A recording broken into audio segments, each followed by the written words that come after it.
जय हिंद फ्रेंड्स, कैसे हैं आप सभी लोग। उम्मीद करता हूँ आप लोग शानदार जिंदाबाद ज़बरदस्त होंगे। तो आप लोगों का जो फर्स्ट सेमेस्टर है वो कंप्लीट हो चुका होगा, तो आप लोग सेकंड सेमेस्टर में प्रवेश ले चुके होंगे। तो आप लोगों के जहन में जो है कुछ क्वेश्चंस जो है गूंज रहे होंगे, तो उन्हीं क्वेश्चंस का जो है आज मैं आप लोगों का जो क्वेश्चन का आंसर होगा वो काफ़ी बेहतरीन तरीके से मैं देने की कोशिश करूँगा। तो आप लोग जो है आज तो फ्रेंड्स आज की इस इंटरेस्टिंग वीडियो में आप लोग जो है लास्ट तक बने रहिएगा और अपने फ्रेंड्स के साथ भी वीडियो को शेयर कर दीजिएगा, जिससे कि वो भी इस वीडियो का लाभ उठा सकें। और चैनल पे पहली बार आए हो तो चैनल को सब्सक्राइब कर सकते हो, जिससे कि ऐसे ही आपको videos daily by daily channel पे देखने को मिलती रहे। तो चलिए बिना समय गवाए वीडियो को स्टार्ट करते हैं।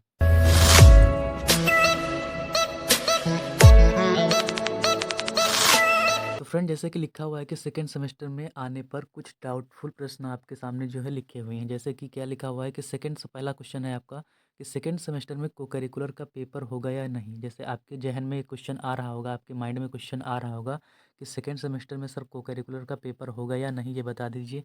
तो सेकेंड सेमेस्टर में आप लोगों को बताऊं कि को करिकुलर का पेपर जो है वो को करिकुलर का पेपर आपका होगा। ठीक है, तो ये आप लोग नोट कर लीजिएगा, मतलब होगा तो होगा।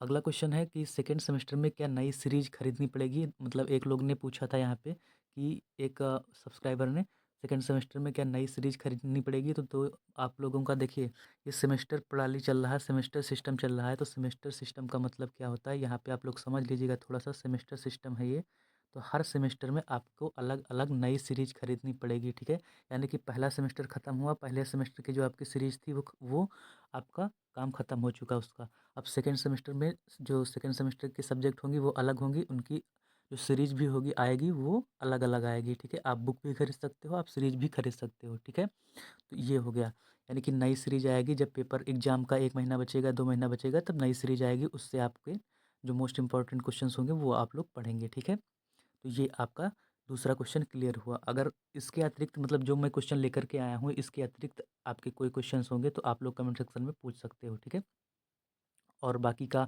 मैं व्हाट्सएप चैनल बनाया हूँ। ठीक है, व्हाट्सएप के चैनल से आप लोग वहाँ पर ऐड हो जाइएगा, जिससे कि वहाँ पर भी आप लोग आपस में पूछ सकते हो। ठीक है, अगला क्वेश्चन है कि सेकेंड सेमेस्टर में क्या मिड टर्म होंगे, है ना। ये काफ़ी लोगों का क्वेश्चन था कि सेकेंड सेमेस्टर में क्या मिड टर्म सर एग्ज़ाम होंगे। तो मिड टर्म एग्ज़ाम आपके जो कॉलेज की तरफ से एग्ज़ाम होते हैं, यानी कि जो यूनिवर्सिटी के एग्ज़ाम होते हैं उससे पहले जो कॉलेज की तरफ से एग्ज़ाम होते हैं, तो वो एग्ज़ाम जो हैं वो भी आपके सेकेंड सेमेस्टर में होंगे। ठीक है, यानी कि इसका भी आंसर क्या है, यस। ठीक है, इसका आंसर क्या है, यस। ठीक है, और आपका पहले का आंसर क्या है, यस। अगला अगला जो है आपका क्वेश्चन आपकी स्क्रीन पे क्या कह रहा है कि सेकेंड सेमेस्टर में कितनी सब्जेक्ट का पेपर होगा। इसको अच्छे से ध्यान दीजिएगा। सेकेंड सेमेस्टर में अगर आप आओगे तो देखो पहले कौन कौन से सब्जेक्ट होते हैं ये आपको पहले समझना पड़ेगा मेरे दोस्त। तो देखो, एक होती है आपकी मेजर सब्जेक्ट, है ना। एक नहीं, मतलब मैं आपको समझाने के लिए यहाँ पे लिख दे रहा हूँ। मेजर सब्जेक्ट होती है और होती है माइनर सब्जेक्ट होती है। ठीक है, को-करिकुलर सब्जेक्ट होती है, को-करिकुलर सब्जेक्ट होती है, और आपकी हो जाएगी कौन सी, वोकेशनल सब्जेक्ट होती है। ठीक है, इतनी होती है। मेजर कितनी होती है, मेजर की बात करें तो यहाँ पे मैं आपको समझा दूँ तो मेजर होती है आपकी सब्जेक्ट जो होती है वो होती है 3 सब्जेक्ट होती है मेजर आपकी। माइनर 1 सब्जेक्ट होती है ना। को करिकुलर सब्जेक्ट हर सेमेस्टर में अलग अलग होती है, यानी 1 सब्जेक्ट होती है आपकी। और को करिकुलर के बाद आपकी जो है यहाँ पे वोकेशनल सब्जेक्ट 1 होती है। ठीक, तो जब आप फर्स्ट सेमेस्टर में आए होगे तो 3 1 4 1 5, यानी कि ये 3 सबको जोड़ दो, 3 + 1 प्लस ये सब जोड़ दोगे तो कितना हो जाएगा, 3 1 4 1 5 1 6 सब्जेक्ट का पेपर आपने दिया होगा। ठीक है, अब जब आओगे तो माइनर सब्जेक्ट, ये माइनर सब्जेक्ट हट जाएगी। ठीक है, यानी कि सेकेंड सेमेस्टर में माइनर सब्जेक्ट आपको नहीं देना पड़ेगा। सेकेंड सेमेस्टर में माइनर सब्जेक्ट का पेपर आपको नहीं देना है। यानी कि जो इवन सेमेस्टर होते हैं, जैसे कि इवन सेमेस्टर का मतलब जैसे आप जो एट्थ में, नाइन्थ में या फिर टेंथ में आपने पढ़ा होगा, इवन इवन संख्याएं क्या होती हैं, मतलब सम संख्याएं क्या होती हैं जो 2 से विभाजित हो जाती हैं। 2 से कौन सी विभाजित होगी, मतलब जैसे 0 हो गया, 2 हो गया, 4 हो गया, है ना। 4, 2 दूना 4, 2 3 6। तो हमारे में सेमेस्टर तो 6 ही होते हैं।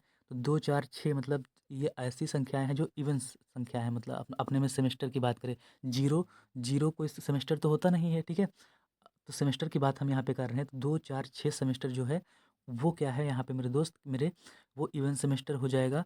तो इन सेमेस्टरों में माइनर सब्जेक्ट नहीं चलेगी। तो अब आप आ गए हो सेकंड सेमेस्टर में, तो यहाँ पे माइनर सब्जेक्ट हट जाएगी।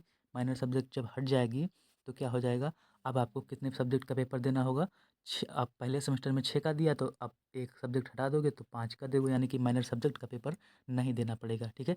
बाकी आपका जो यहाँ पे को करिकुलर सब्जेक्ट है इसका देना पड़ेगा, वोकेशनल सब्जेक्ट का पेपर शायद आपने वो यहाँ पे बताइएगा, वोकेशनल सब्जेक्ट का पेपर किसी एग्जाम मतलब किसी आप यूनिवर्सिटी में होता है और किसी यूनिवर्सिटी में नहीं होता है, ठीक है। तो ये अपनी अपनी यूनिवर्सिटी पर निर्भर करता है। जैसे डॉक्टर राम मनोहर लोहिया अवध यूनिवर्सिटी में वोकेशनल सब्जेक्ट का पेपर नहीं होता है, किसी में होता है। तो आप अपनी यूनिवर्सिटी का नाम और जो है सारा कुछ लिख दीजिएगा डेटा, जिससे मैं पता कर सकूं कि आपका पेपर जो है होगा या फिर नहीं होगा, ठीक है। तो आज की वीडियो में इतना ही, मिलते हैं नेक्स्ट वीडियो में। तब तक के लिए आप लोग जो है यहाँ पे तैयारी करते रहिए बेहतरीन वे से और मेहनत करते रहिए, क्योंकि मेहनत करने वाले ही विकास करते हैं, सफल वही होते हैं जो प्रयास करते हैं। तो आप लोग प्रयास करते रहिएगा बेहतरीन तरीके से, ठीक है। और बाकी वो जो व्हाट्सएप का चैनल दिया गया है, टेलीग्राम चैनल की लिंक दी गई है, उससे आप लोग जुड़ना मत भूलिएगा।